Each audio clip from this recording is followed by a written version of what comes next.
Dear students of class 11th and all other dear beings, यहाँ आप English hardware snapshots के अंतर्गत lesson 2 we aren't afraid to die if we can all be together, हम मरने से भयभीत नहीं हैं यदि हम साथ साथ हो सकते हैं। इस पार्ट 2 का 7th पैराग्राफ रीडिंग, 7वें पैराग्राफ का रीडिंग यानी 7वें पैसेज यानी गद्यांश की रीडिंग अब आप देखेंगे। By morning on January 3rd, 3 जनवरी के सुबह तक the pumps had the water level sufficiently under control for us to take 2 hours rest in rotation. पंपों ने वाटर लेवल को पर्याप्त रूप से कंट्रोल के अंतर्गत, नियंत्रण के अंतर्गत कर दिया था। हमें 2 घंटे का बारी बारी से आराम करने के लिए। But we still had a tremendous leak somewhere below the water line, लेकिन हम फिर भी एक बड़ा सा लीक यानी क्षरण रखते थे कहीं नीचे जलपेंदी के, कहीं जलपेंदी के नीचे।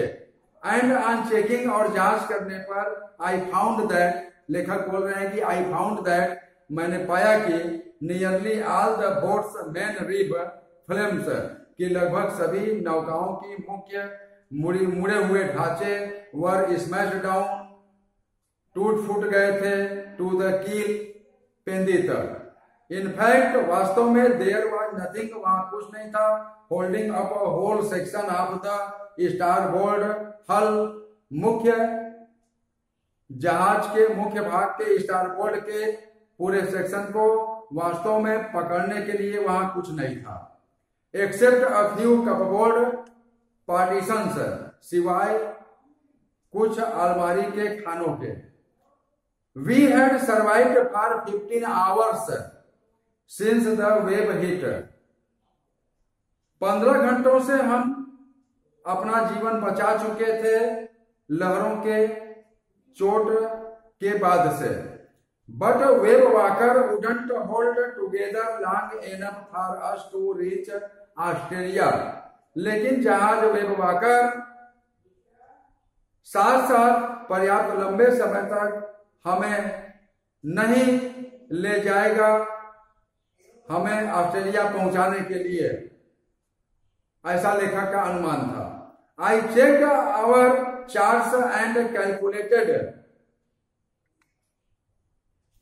आई चेक्ड, मैंने जांच किया, आवर चार्ट्स, अपने चार्ट को, एंड कैलकुलेटेड दैट, और गणना किया कि देयर वर 2 स्मॉल आइसलैंड्स, कि वहां 2 छोटे टापू थे।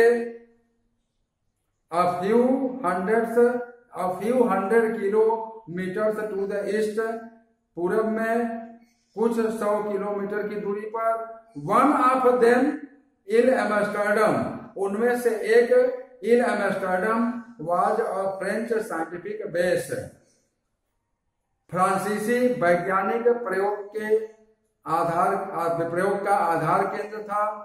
Our only hope was to reach these pin pricks, हमारी इकलौती आशा थी इन उभरे हुए स्थानों पर पहुंचने की, यानी इन टापुओं पर पहुंचने की। इन द वास्ट ओशियन, विशाल सागर में के। But unless the wind and seas abated, लेकिन जब तक हवा और लहरें कुचली नहीं जाती, यानी हवा और लहरों के कुचले जाने तक, so we could hoist sail, ऐसे में हम कैसे नौकायन कर सकेंगे। Our chances would be slim indeed, हमारे मौके वास्तव में कम होंगे। The great wave had put our auxiliary engine out of action, बड़ी लहर हमारे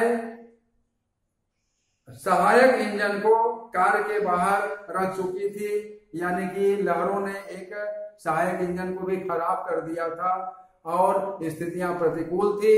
लेखक फिर भी कह रहे हैं कि उन प्रतिकूल स्थितियों में भी वह धैर्य और हिम्मत से संघर्ष करते हुए मंजिल पर पहुंचने के लिए अपने लोगों के साथ में ठाने हुए थे। तो इस पैराग्राफ रीडिंग 7वां पैराग्राफ के रीडिंग में आपने यह सब देखा। अब इसके बाद 8वां पैराग्राफ की रीडिंग नेक्स्ट वीडियो में होगी। धन्यवाद।